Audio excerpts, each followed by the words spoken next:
안녕하십니까. 지금 대유행 상황을 못 잡으면 둑이 무너지듯 한계가 올 수 있다. 정은경 본부장 얘기입니다. 코로나19 KBS 통합뉴스로 9시 뉴스, 확산세가 무서운 코로나19 현황부터 살펴보겠습니다.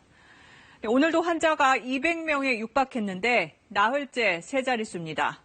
신규 확진자 197명 가운데 9명 빼곤 모두 국내 발생입니다.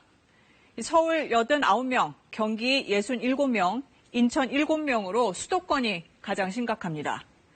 또 부산과 광주에서도 각각 7명씩 확인되는 등 전국 17개 시도 가운데 12곳에서 확진자가 나왔습니다.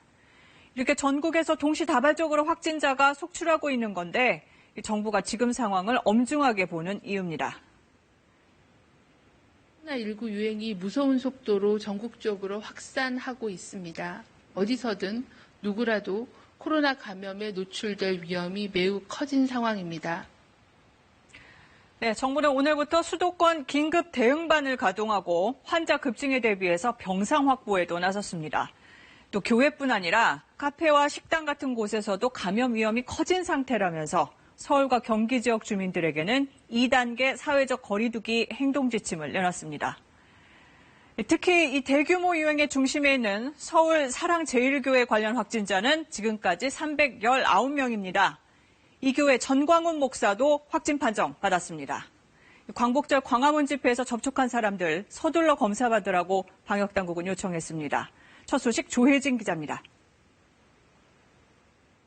전광훈 사랑제일교회 담임 목사가 코로나19 확진 판정을 받았습니다.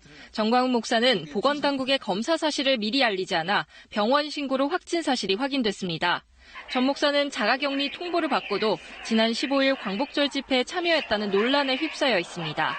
서울 집회에 참석하신 분들 가운데 발열이나 기침 등 호흡기 증상이 조금이라도 있으신 분은 즉시 가까운 선별진료소를 찾아 검사를 받아주시기 바랍니다. 사랑제일교회 관련 확진자 수는 지난 12일 최초 확진자가 나온 지 닷새 만에 319명으로 늘었습니다. 서울이 209명으로 가장 많고 경기 85명, 인천 13명 등입니다. 충남 5명, 강원 4명, 대구와 경북, 대전에서도 1명씩 나와 가족과 지인을 중심으로 전국 곳곳으로 퍼진 게 가장 큰 우려입니다. 경기도 남양주에서는 사랑제일교회 교인과 밀접 접촉한 6명이 추가로 확진됐고 가평에서도 사랑제일교회 예배를 다녀온 뒤 확진된 확진자 1명이 다녀간 군부대에서 2명이 확진 판정을 받았습니다.